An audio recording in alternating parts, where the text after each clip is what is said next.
শিক্ষয়িত্ৰীক আক্ৰমণ বিজেপি কৰ্মীৰ দক্ষিণ কামৰূপৰ এগৰাকী শিক্ষয়িত্ৰীক গুৰুলাগুৰুলকৈ প্ৰহাৰ কৰাৰ গুৰুতৰ অভিযোগ মোক হাতত মানে পকৰাই দিছে হাতত মোক আঘাত হৈছে আৰু মোৰ শাৰী ব্লাউজ ফালি দিছে চিঙি হয় এইগৰাকী দক্ষিণ কামৰূপৰ ভাগৱতীপাৰস্থিত মাধৱদেৱ হাইস্কুলৰ শিক্ষয়িত্ৰী ভানুনাথ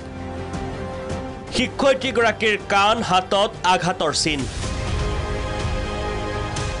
বিদ্যালয়খনৰ আভ্যন্তৰীণ সংঘাতৰ পৰিণতিত ভানুনাথক প্ৰহাৰৰ অভিযোগ বিদ্যালয় পৰিচালনা সমিতিৰ উপসভাপতি তথা বিজেপি কৰ্মী সীমান্ত নাথৰ বিৰুদ্ধে কিন্তু ক'ৰ পৰা সূত্ৰপাত ঘটিছিল এই ঘটনাৰ প্ৰকৃতাৰ্থত কি হৈছিল বিদ্যালয়খনত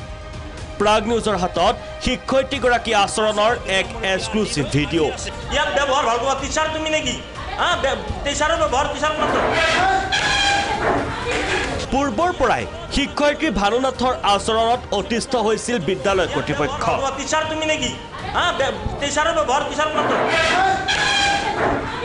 শিক্ষয়িত্ৰীগৰাকীয়ে বিদ্যালয় চৌহদত অপ্ৰীতিকৰ পৰিৱেশৰ সৃষ্টি কৰা বুলি শিক্ষক শিক্ষয়িত্ৰীসকলে দিয়া অভিযোগৰ বাবেই বিদ্যালয়ত অনুষ্ঠিত হৈছিল এইখন সভা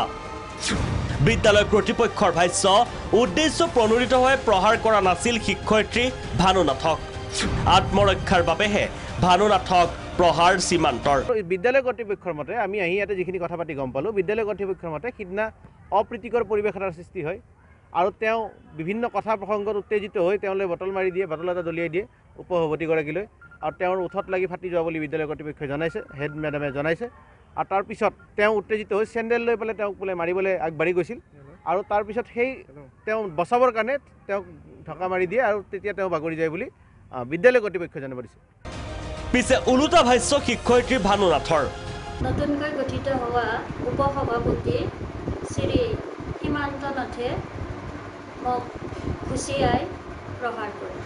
ঘটনা কেন্দ্ৰ কৰি শিক্ষয়িত্ৰী ভানুনাথ আৰু উপসভাপতি সীমান্ত নাথে নিজাববীয়াকৈ ৰুজু কৰিছে গোচৰ এই ঘটনাক একেমুখে গৰিহণা দিছে বিভিন্ন দল সংগঠনে যদি বিদ্যালয়খনত কাম কৰি থকা মানুহখিনি বিদ্যালয় পৰিচালনা কৰিবলৈ অহা মানুহখিনিৰ মাজত যদি মিলাপ্ৰীতি নাথাকে সেই বিদ্যালয়খনৰ শিক্ষাগত যিখিনি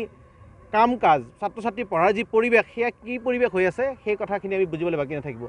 সোমবাৰে ঘটনাৰ বুজ ল'বলৈ বিদ্যালয়খনত উপস্থিত হয় আছুৰ এটা সজাতি দল আৰক্ষীৰ তদন্ততহে পোহৰলৈ আহিব সকলো কথা শিক্ষাৰ দৰে মহৎ বৃত্তিত জড়িত থকা এগৰাকী শিক্ষয়িত্ৰীক এনেধৰণৰ অত্যাচাৰ কিমান সমীচীন বিদ্যালয়ৰ চৌহদত সংঘটিত এনে অপ্ৰীতিকৰ পৰিৱেশে বিদ্যালয়খনৰ শৈক্ষিক পৰিৱেশ বিনষ্ট কৰা নাইনে ইয়াত ব্যৱহাৰ ভাল কৰা টিচাৰ তুমি নেকি টিচাৰৰ ব্যৱহাৰ টিচাৰ মিৰ্জাৰ পৰা জোন ৰাভাৰ সহযোগত পল্লৱী বৰাৰ ৰিপৰ্ট প্ৰাগ নিউজ